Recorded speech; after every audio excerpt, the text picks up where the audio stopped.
Segundo o conhecimento da palavra de Deus, nós sabemos que somos santuário de Deus e habitação do Espírito Santo. Portanto, somos templo do Espírito Santo, ele habita em nós, como diz a palavra, ele não habita em templos feitos por mãos humanas. Ele está lá quando nós estamos lá, mas ele está lá porque ele está em nós. Então nós carregamos a presença dele, o Espírito Santo habita em nós, e o Senhor deseja que a gente cuide desse templo na sua totalidade, mas também de uma forma especial, com santidade, com pureza sexual, sim. O sexo foi criado por Deus para ser ativado dentro de um casamento, de um compromisso, de uma aliança de casamento. A relação sexual é um pacto de sangue, é um altar. Todo altar precisa de sangue e responde ao sangue.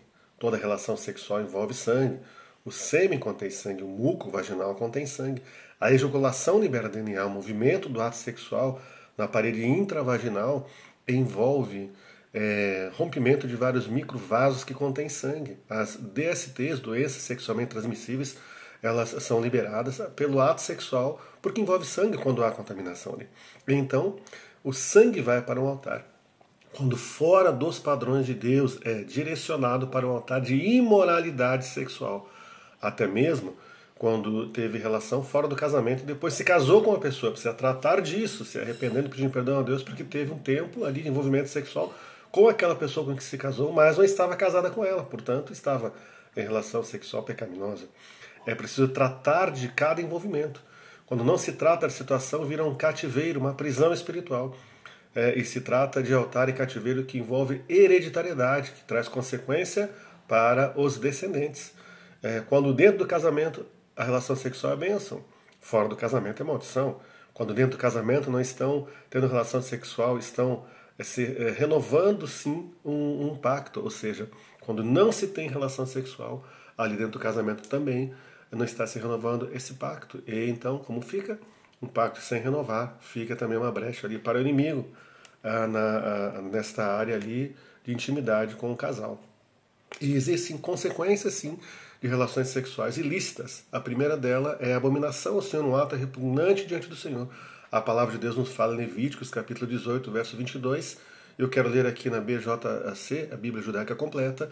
Não se relacione sexualmente com um homem como se fosse mulher. Isso é abominação, ou seja, relação sexual entre duas pessoas do mesmo sexo, homem com homem, mulher com mulher. Segundo, destruição. Primeiro, a Coríntios 3, 16 a 17, também BJC. Vocês não sabem que são o templo de Deus e que o Espírito de Deus vive em vocês? Se alguém destruir o templo de Deus, Deus o destruirá, porque o templo de Deus é santo e vocês mesmos são esse templo. Então, teve relação sexual de forma pecaminosa, fora da aliança do casamento. Então, o que vai liberar aí?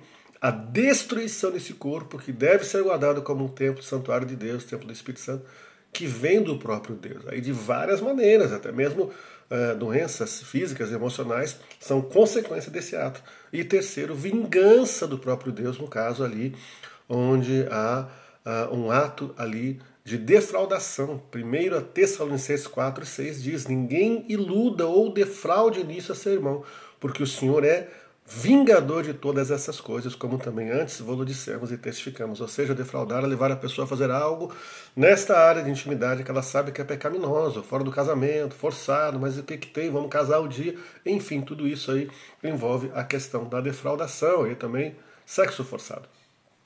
Como estar livre disso tudo, dessas consequências? Abominação que vem da parte de Deus, destruição que vem da parte de Deus para o templo, para o corpo da pessoa, que é o templo do Espírito Santo, e vingança do próprio Deus, arrependimento. Senhor, eu me arrependo por todo ato que eu fiz. Se houve relação sexual com parceiros ou parceiros do mesmo sexo, se arrepende, confessa a Deus. Se houve ali o uso do templo do Espírito Santo de forma ilícita ou com sexo, ou seja, com sexo fora do casamento, se arrepende, confessa a Deus. E se defraudou alguém nessa área, também se arrepende, confessa a Deus. Está liberado, pecado confessado é pecado perdoado, a maldição é quebrada e é removida a abominação, a destruição, a vingança que vem do próprio Deus. Pense nisso, reflita sobre isso e faça essas orações e você vai estar livre para servir a Deus com o seu corpo, que é templo do Espírito Santo, com vida em santidade. Que assim seja para a tua vida, uma bênção essa palavra, essa rema, e que você tome posse dela e viva debaixo da bênção de Deus. Um grande abraço e até breve.